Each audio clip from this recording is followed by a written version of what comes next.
Good evening. Tonight's the night, UFC Freedom 250, and the fights are only a few short hours away, and I'm going to give you a prediction on how I think those fights are going to go. Starting off the night, you get Diego Lopez versus Steve Garcia, and for me, I think this is UFC just starting to ease Garcia in to try and make him into a main event fighter. It's a fun new main event, should he get the win against Diego Lopez. Personally, I can't see past Diego Lopez, the high pressure, the high intensity fighting style that he has. I'm going to say he'll get a TKO within the 3 rounds. Now, I think the fight's designed to get Lopez back into the title mix with Aljo 3 wins out of 5. Who else isn't really in that division at the minute? Gene Silva has got a recent loss in his record as well. So I think with introducing Steve Garcia to the mix, they're maybe trying to catapult someone else into being a main event fighter. So moving on straight away to Bo Nickel and Kyle Dawkins. Now, I feel sorry for a lot of the fighters that didn't make the card because Bo Nickel's on the card. And as I was just saying there about Diego Lopez, if you want to open the card with a banger, you open it with Diego Lopez, but you still got to feel some sort of way about the fact that Bo Nickel is higher in the card than Diego Lopez, the way you sort of traditionally think about how that card is structured. Now, I think Bo Nickel will probably take the win. I think it'll maybe be a sub. The reason being is I think he got a wee bit ahead of himself. I think when he started, he got, I think he got winning his debut, and all of a sudden they thought he was a striker and stuff like that there, and he's maybe going to come out and try and get himself back in the win column, start climbing the rankings again, maybe have a wee bit of humility about himself and just go back to basics for what he's good at. He's a wrestler.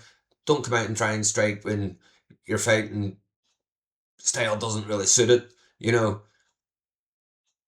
And Kyle Dawkins, you're going from the card, you're going from basically two non-ranked fighters, on UFC Freedom 250.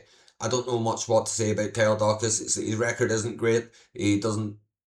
He's there to help Bo Nickel get back on the win column himself, and I can't see past Bo Nickel for this here.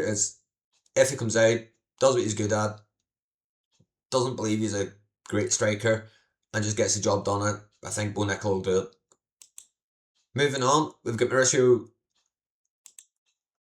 Ruffy and Michael Chandler. Mauricio Ruffy and Michael Chandler. Now, again, we're moving from two non-ranked fighters to 9th and 13th. Now, everybody knows Michael Chandler's fights are usually fun to watch. Hard to watch, frustrating to watch, but they're usually fun. I'm going to go with Ruffy on this one. Chandler, I've seen Chandler eat too many toes recently to, confidently back him. Ruffy's got a better record, better range, better striking, better height. I don't have much faith in Chandler anymore. When he came over, so I thought everybody jumped on the hype train a little bit. He's been an average fighter in the division since then. He's picked up a few decent wins, a few big losses, and I just can't see him sort of bouncing back from the last couple of defeats. So I'm going to go Ruffy, and I'm not too sure how it's going to get it done, but I'm pretty sure it'll probably be within the 3 rounds. Michael Chandler is a reckless fighter. He likes to leave himself exposed. He likes to go in with the chin up. He's probably going to catch some more toes. That's how I see things going tonight. But now, this is where the night starts to look good for me. You've got Derek Lewis versus Josh Hawkett. The Black Beast versus the Black Poet. Now, it depends what Black Beast turns up. You've got two different people. He can either gas in the first 5 minutes or he can take someone's head off in the first 5 seconds. You know what I mean? He's just one of them fighters that you always want to watch. You're always going to watch his fights. Derek Lewis is Derek Lewis. You get what you get with him. Josh Hawkett with a 9-0 record. I'm going to give this one to Josh. I think I've seen, like Chandler eating toes, I think I've seen Derek Lewis gas too many times.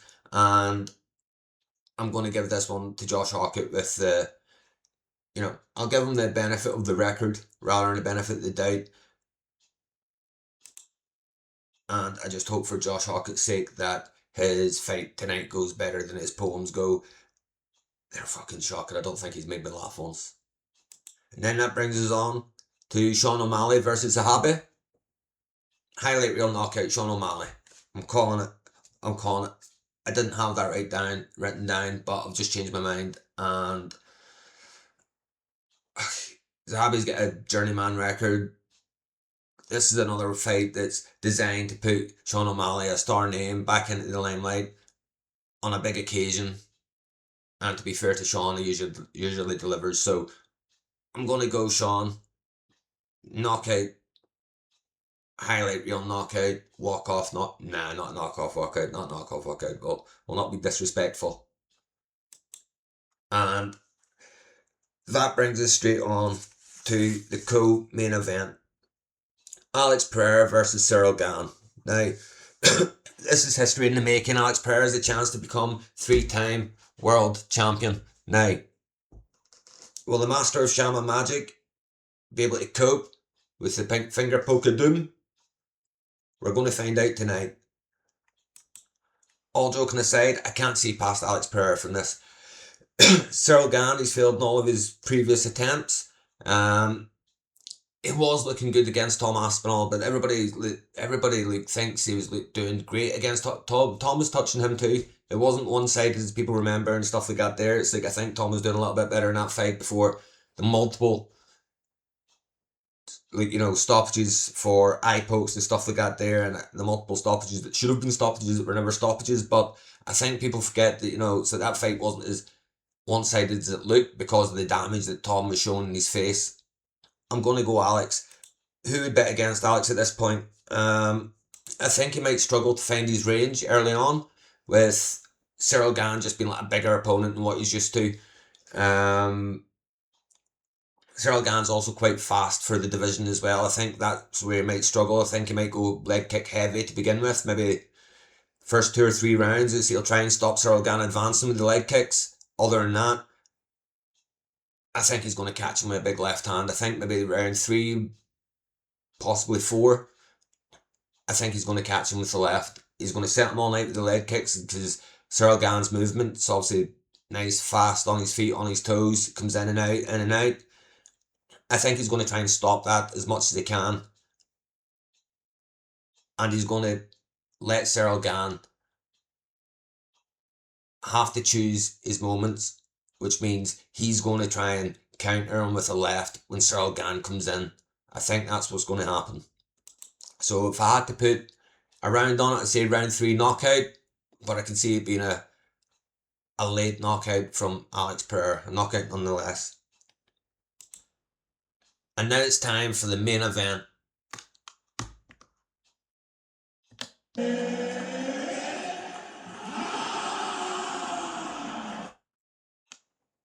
So, we've got Ilia Topuria versus Justin Gaethje. Ilia Topuria is doing some fucking Infinity Stone shit in that division with the against the BMF division, and Justin Gaethje has lost against a couple of the members of the BMF champion division. But we all know how MMA math works out, and it doesn't usually math. So, all joking aside, Topuria knockout. Gaethje likes to go in, he's too reckless, he's too willing to take punches, and try and get everybody into a scrap, and I think he just can't do that with Topuria. Topuria's striking's too crisp, too clean. He's probably one of the best technical boxers in the division, if not the whole of the UFC at the minute, and I think Gaethje's too willing to get involved in a scrap with a guy that's too technical for it to be a scrap with. It's that Topuria is he's got good. He's got very good at his blocks whilst he's swinging his other punch, and Topuria's got very good defense whilst he's sort of laying out his offense. He likes to keep his guard up and keep himself, technically sound, whereas Gaethje doesn't do that. So I see probably Gaethje catching a counter punch or rushing in, or you might even see Topuria. So what Topuria is really good at in his last fight is sort of moving sideways and keeping them backed up against the fence. And I think you see Justin Gaethje get flustered when people put the pressure on him, and that's why it becomes big haymaker bombs, throwing, everything you can at them to just sort of deter the person and just like make them move back a little bit. Don't get me wrong, I think I could watch 5 rounds of them two smashing the head off each other all night long. It's going to be a great fight. Who have you got for UFC Freedom 250? And leave in the comments, let me know who you got. Thank you.